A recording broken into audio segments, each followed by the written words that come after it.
नमस्कार, कैसी है मेरी क्राइम पेट्रोल फैमिली। उम्मीद करते हैं आप सब अच्छे होंगे। हम आपको अंडरवर्ल्ड से जुड़े सभी लोगों की स्टोरी एक एक करके बता रहे हैं और आज उस कड़ी में आज हम बात करेंगे समद खान की। जी हाँ, वही जो करीम लाला का भतीजा है। समद खान के पिता रहीम खान का अंडरवर्ल्ड से कोई लेना देना नहीं था। अब क्योंकि करीम लाला के कोई बेटा नहीं था तो उसने समद खान को ही अपना बेटा मान रखा था।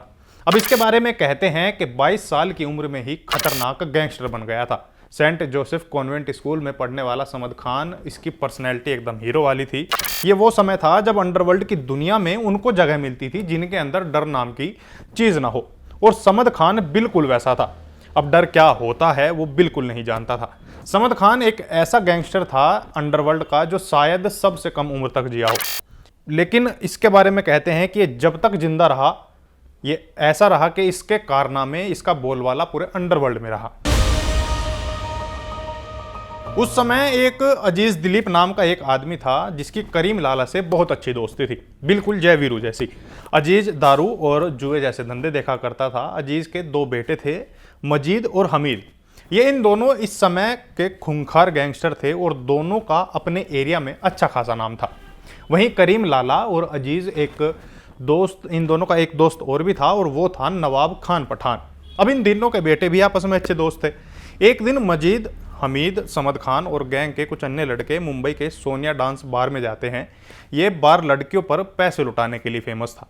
अब तीनों बैठे डांस देख रहे थे कि तभी एक लड़की समद खान के पास पैसे लेने आती है और मजीद उस लड़की को वापस भेज देता है। अब ये सारी चीज़ें 2-3 बार होती हैं तो तभी समद खान मजीद और हमीद दोनों को धमका देता है और बोलता है कि तुम ऐसा क्यों कर रहे हो, क्या ये बार तुम्हारे बाप का है। अब इतना कहते ही तीनों के बीच झगड़ा शुरू हो जाता है। तभी बार की सिक्योरिटी इस झगड़े को रुकवा देती है।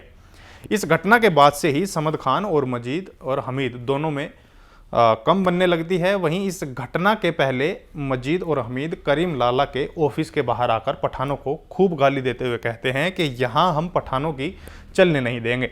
लेकिन जब बार में एक घटना हुई उस समय तक समद खान को इस बात का बिल्कुल भी नहीं पता था। कहते हैं कि जब इन दोनों ने पठानों को गाली दी तो करीम लाला गैंग का एक लड़का होकी लेकर इनके पिता अजीज के ठिकाने पर जाता है और वहां पर तोड़फोड़ करता है। इस तोड़फोड़ में कई लोग घायल भी होते हैं, लेकिन किसी ने उस लड़के को रोकने की हिम्मत नहीं की।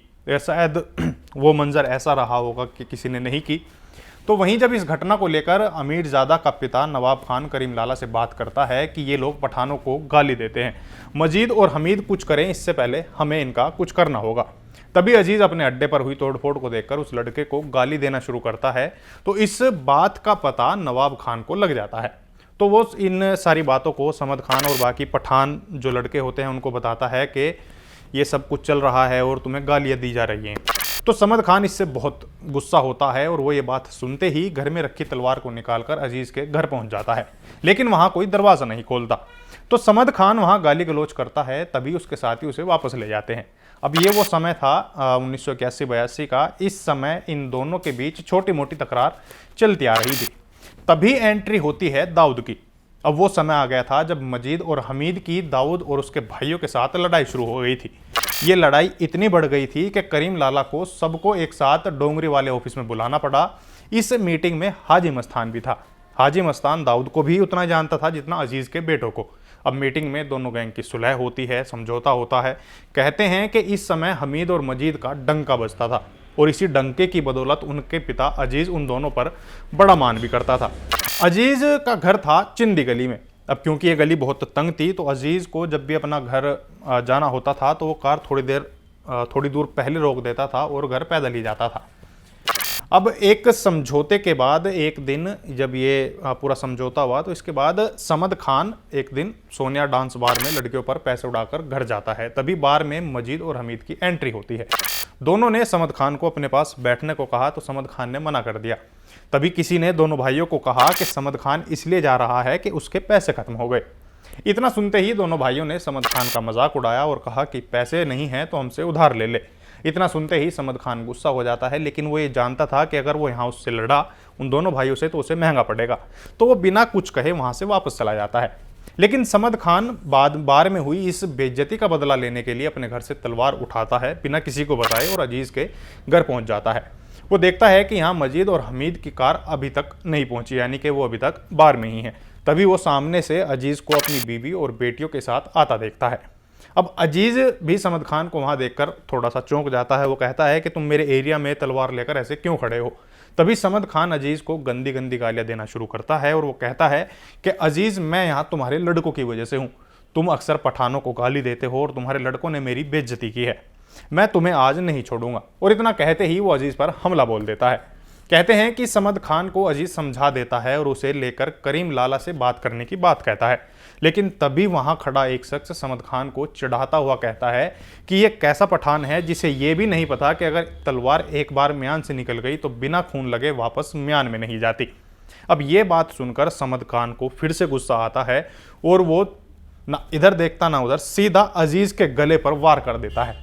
इस घटना में किसी की भी हिम्मत इतनी नहीं थी कि वो समद खान को समझा सके या उसे रोक सके।